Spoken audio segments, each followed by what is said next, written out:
here's how you can use Cloud Cruise to automate repetitive searches or filling out forms on websites. So for example, here I'm on the Contractors State License Board of California, where I can find all the contractors in California of different license types. So if I was to type in San Francisco, and you can see if I look on license classification, a bunch of these different codes come up, C20 or C17.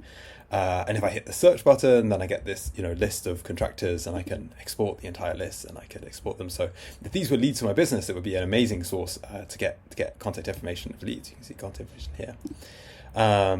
So let's imagine I want to get all the contractors for San Francisco, but if I want to do that, I have to go through all of these different codes, and there are a ton of them. So that's obviously going to be super laborious. But luckily with Cloud Cruise, I can automate this process. So let's open up Cloud Cruise. And you can see my workflows here, and I'm going to create a new workflow, and let's call it download contractors. Okay.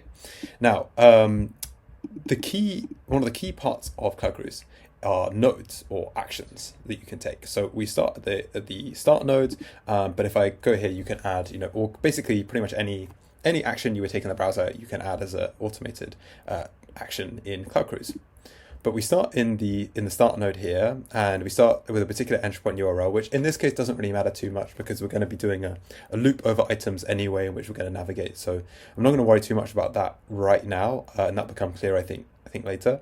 But what is important is to add the input variable. Now, variables are super important in Cloud Cruise. Variables are like the internal memory of the workflow. So if there's anything that we want to store and then use like later in the workflow, then this is going to be super important. So in this case, we definitely do, because we're going to want to input a list of different license classifications that we can run through for each time we loop over the workflow.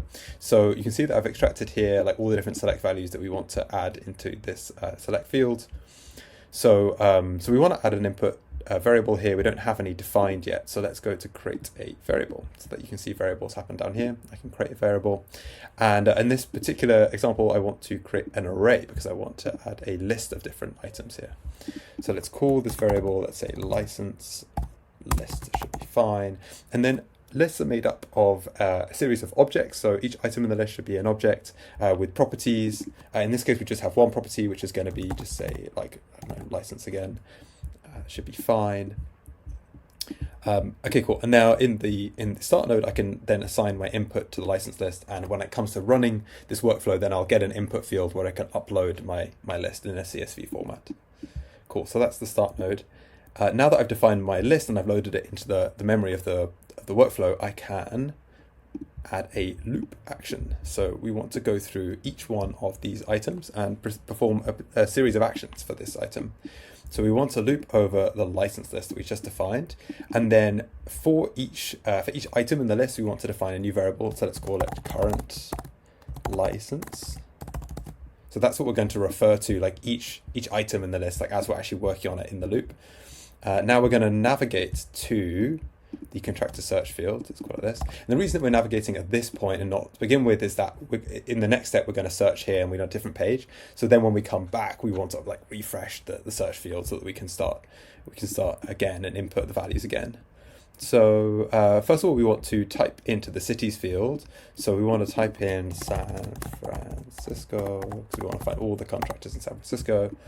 And we want to find the element using AI, and we'll just say city input field, which should be fine for the LLM to find the right field to input to. Okay, and let's add this.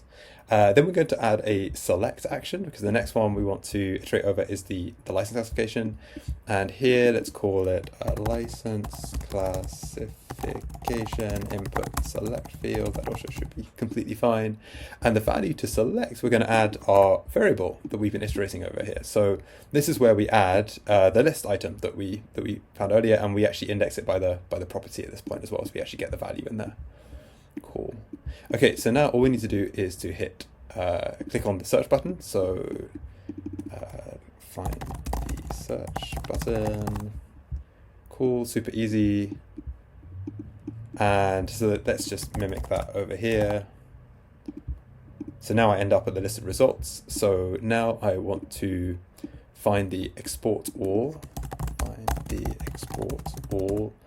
Export entire list checkbox. Okay. And then if I scroll to the bottom, I want to now I want to click on this button so I export the results. So let's click here, and this one might be a bit trickier.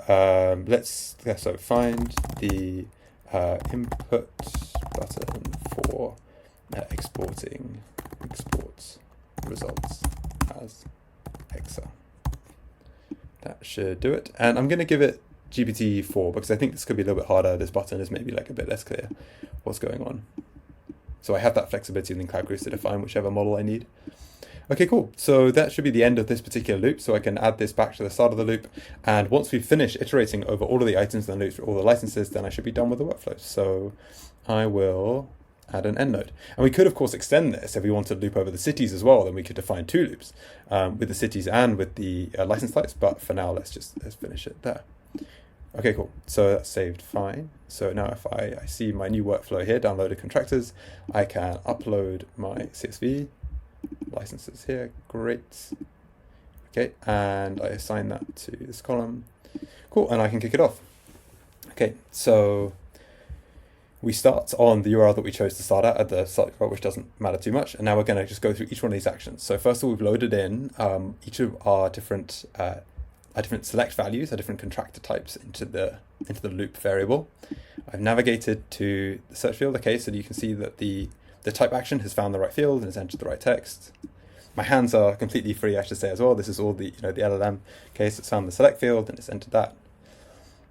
Now it's going to hit the search button even to submit that search. Great, cool. Okay, so now we are at the list of results, so it's going to export the entire list. Great, and now it just needs to find the button to export all the results as Excel. This will take a little bit longer because we're using a slightly more sophisticated model using GPT-4, but yeah, it's done that completely fine.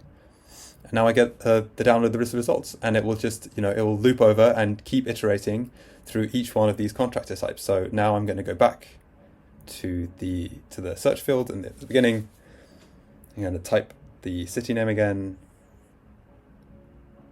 and we're going to input the license classification. Great, and so on and so forth. And so hopefully this gives you a sense of the way that you can customize Cloud Cruise models to automate repetitive form filling or search field entry on the web. Thanks very much.